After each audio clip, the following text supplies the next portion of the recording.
Hey story seekers, it's Nesha and you are now listening to Nesha's Open Diary, where the stories are real and the tea is all about me.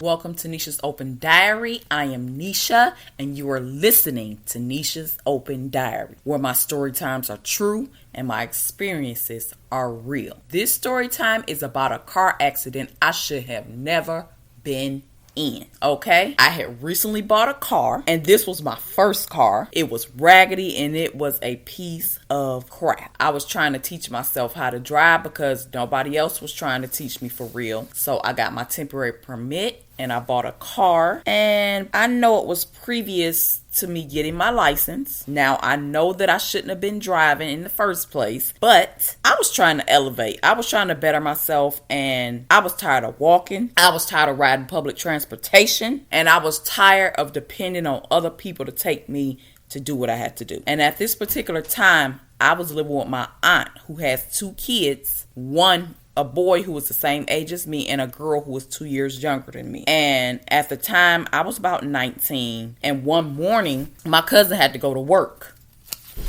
And he was working at this factory, a very well-known factory called Stouffer's, that manufactures food products. And he needed a way to work because I think his car was like broken down. It was in need of repair or something. I know it wasn't running. So my aunt asked me to take him to work because she had to go to work. But you don't know her. Like, she's the kind of person that basically if she asks you, you gonna do it because it's just a way about her that you feel like you can't say no. And she made me feel like I couldn't say no. And now as soon as she asked me, I was like, oh boy, because I didn't want to take him. So I go and I asked his sister to ride with me, and she flat out said no. Keep in mind, I'm a new driver. I'm trying to learn how to drive, and I'm not comfortable on the road as of yet. My aunt and my cousins were all aware of this fact. Not only that, I was scared and nervous driving. I mean, my palms would be sweating. I'd be shaking, scared as hell. So I was already very nervous in general. So we get in the car, and I drive him to work. We make it all the way to his job, and then we get to this one intersection, which is a very busy intersection. It's a very busy area in general. A high traffic volume area, and I'm at this light and the light turns green. And you know how like when the light turned green but you don't have an arrow, so you know you inch up under the light,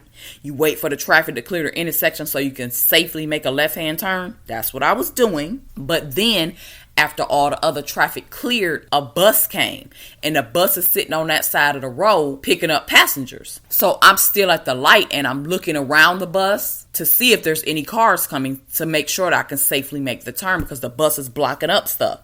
So I proceed to turn because I can clearly see the bus is in the oncoming traffic, but I can clearly see that bus is not going to move because there is people getting on it. So I see that I can clearly go. There's nobody in the other lane coming towards me or none of this. Okay. So the bus was sitting where there's a freeway ramp. And so I began to turn. And as soon as I start turning, tell me why a car comes off the freeway ramp, flying off the freeway ramp. He jumps into the other lane to go around the bus, and bam, he slams right into the right side of me as I'm making this turn. Next thing I know, I'm spent around in the intersection. There's pieces of his car in the road, and the man's front end of his car is messed up. My car is messed up, and I'm just stunned. My cousin is just sitting there, and it seemed like he just consumed with getting to work. He don't care about nothing. He just trying to get to work so he don't be late. And then eventually the police is there and they ask, is everybody okay? And then he asked me, is the car operable? And then he has me pull the car off the intersection, which is into this like driveway that leads up to where the factory that my cousin works in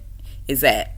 So he pulls me up and tells me to pull up into that little driveway or whatever, so the other traffic can go around and stuff or whatever. And then my cousin looks at me and says, well, I gotta go. I gotta get to work. And he gets out of the car and walks up the driveway that leads up to his job and went to work. And after he left, the police officer came and he was giving me a citation for no license and no insurance. And he gave me a ticket and I got some fines too and a court date. I then was petrified to even drive at all. So now I have to drive home with my car sitting lopsided while I'm shaking up and not wanting to be behind the wheel at all. I get back to the house and I tell my cousin and my aunt what happened. And I was mad because I didn't want to take him in the first place. This was y'all that got me taking him here. More so his mother, basically. And I had asked his sister to ride with me because she already drive. And she could have directed me on what to do or whatever if I had done something wrong. And I felt like I was pressured into driving him. But if you know my cousin and know how he is the type of person that would not have taken me to work if the shoe was on the other foot. He wouldn't have taken me to work no matter what. He is very selfish in that way. And that's why I felt away when he just got out the car and went to work. And I'm not saying that he should have just dropped it and ended up being late for work or none of that. It just seemed like he didn't care for real. And that's why I felt away when he just got out of the car and left, because you just will have to know how he is. And he didn't care as long as, he got to where he had to go and that you do whatever he wants you to do. But he is not one to reciprocate. So I end up having this accident hanging over my head for years. The other driver had insurance. I did not. The other driver had Progressive, in fact. So then I was sued for the damages. Okay. I had to go to court. I had to pay fines, and I also had to get what is known as a SR22 bond to clear up the issues to be able to drive, because even though I had never had a license, it still got suspended. And even though I had a temporary license, I had to get things straightened out, and I had to obtain the SR22 bond because they had put a hold on my license until I paid the damages to the other driver who was involved in the accident. And ever since this accident, I have been a white knuckle, scary driver. And I end up going through all these issues because I drove somebody else to work, which I felt obligated to do because I was living at their house at the time. But it caused me so many issues, financial and just issues with me being scared to drive and all of that. And it all could have been avoided because I had no reason to even be in that area. I had no reason to even be behind the wheel that morning. I had no other reason to be over there other than taking him to work. This accident set in motion me being afraid to drive, and it affected my life in other areas because me being afraid to drive then causes other issues for me. And my cousin didn't care. He went on with his life and went on with his day to work because he wasn't affected. Didn't faze him in any way. Never asked if everything was good with the situation or nothing. And that's why I felt a way about it, because I reluctantly took him to work. And him getting to work was not my problem. Just like, I guess, to him, the accident wasn't his problem. But I wouldn't have even been in that situation or been in that accident if I wasn't doing something for you. Did I know that you wouldn't have done for me? But this is the time that I got pressured into driving my cousin to work, and I got into an accident, and it caused some other issues for me due to that accident. All right, story seekers, that is all for this story time. I am out of here. Make sure you follow me on all socials at Nesha's Open Diary and my website at neshasOpenDiary.podbean.com. And until next time, I will meet you where the pen meets the diary. All right, story seekers, that does it for this story time. I'm out of here.